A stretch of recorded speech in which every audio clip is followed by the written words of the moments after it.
And so I need the light and the darkness to come up here. I need Joel and James. So who do you guys think going to be the light and who's going to be the dark? I think Joel is the light. Ooh. I thought about this morning I was going to have the dark and the light to come up to do an example or something. And I said, this time I'm going to use Joel as the light. Even though they're both bright guys. But you expect the white man to be the light, right? And so I decided to switch it this time. So I need James right here and Joel right there. And so we're going to switch the light. It doesn't mean James is not of the light. You heard him yell at those guys today on the radio. What'd you say? You're just snake in the grass. Yeah. So this is an example. My knee hurt because I've been running. And so they sore. I told you. You told me what? How come you're running so much? So when you're in the light, step back just a little bit. Really, you can just see everything. Really, you see people, you see things, and it's not you, but he allows you to see. You yourself, you're growing without even knowing it, because the kingdom of heaven is inside of us. And God said this, the kingdom of heaven is like a mustard seed or something like that, right? Once you plant it, like I told this young lady, once you get it, now that she can see all those thoughts, it's growing. The mustard seed is growing. It really is. You are changing, right? But if you should be, and so now you're relaxed and you're not taking anything personal. You're not into the slavery thing. You can see people lying about slavery and all this crap. You see how crazy the world is, but you don't hate it. You see it. You're in it, but not of it. And then you start to overcome the unrighteousness. And the unrighteousness is the stuff we pick up, the sex, the lying, the video games, and overeating, whatever, right? You start to overcome that in the light. Because the sin is the hatred, not the other stuff. So once you let go of the anger, you're now in the light. And so you're in the light, you're living your life. You see things, but you're not hating it. But the moment you become angry, you go back into darkness, and you can't see anymore. Really, you just can't see. Even though he is white.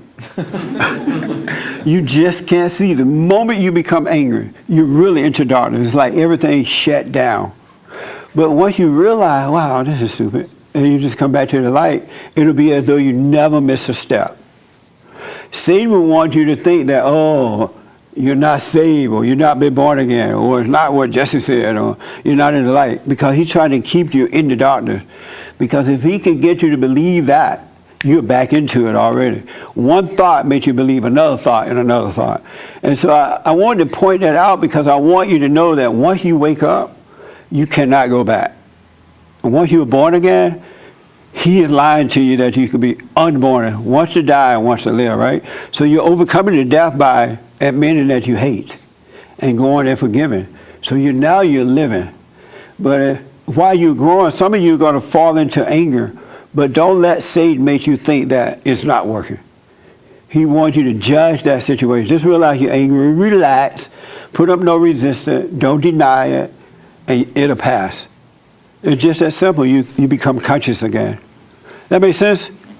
And so I want you to just relax, really, and just be. God wants us to be like a living being. You can't, as the young lady said, I want to add to that, you can't make anything happen. Of yourself, you know nothing, and of yourself, you can do nothing. So don't judge, especially at all, but thank you, light. By darkness. We've been lied to by teaching us all this stuff. And we all go through that. That's why another reason we can't judge, because we all go through some mess, right? And so just remember, when you first start waking up and you find yourself lost in your head again, don't freak. And don't believe this lie, oh, it's not working. It is working.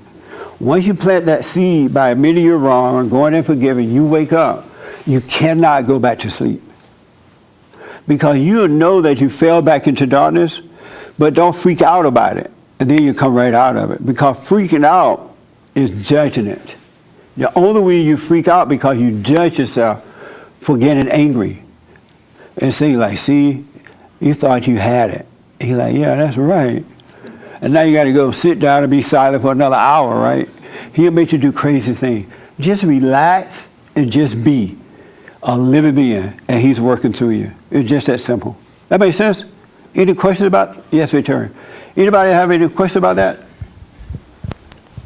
It just, I'm telling you, and then you're growing. The kingdom of heaven is like a mustard seed. It's growing. You can't feel it, taste it, or touch it, but you are changing.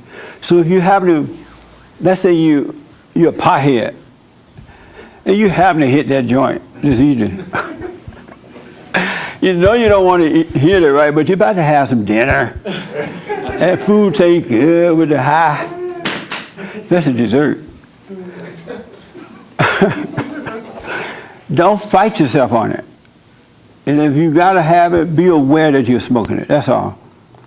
All right? And even the sex stuff, you're not supposed to be doing it, but you fell into it when you were in the fallen state, right? And so you get mad. One little second of anger, now you want to have sex, right? And then, let's say you don't come out of it real fast. No, have a little sex. But don't make it a big deal. Right? Don't lick and lap and stay forever. And just go do it. And be aware of yourself, right? Be aware of yourself. Just be aware of yourself. Going over there to the lady house, going to lie to her. Going to pick up some beer on the way. Just be aware of what you're doing on the way. I'm telling you, that's awareness is amazing. Because now you're not judging yourself. Now you're not trying to make yourself change. You have nothing to do with it, and you're trusting the Father. That makes sense? I'm telling you, if you just practice that, and if you have a fight with somebody yesterday, don't judge them either. Because you don't know what they're going to be like today. Maybe they realize they were wrong, and they repented for it. But now you're ready to cut their throat because you judged them. And the one thing that Satan wants you to do is to judge. He wants you to overreact. He'll bring his little demons out of hell that you knew 70 years ago and remind you of something you did 70 years ago, right? And right away you're a freak, he got you. Just relax. Let it be. It's just that simple. It's so easy, I can't even find the words to express. Let go, let be.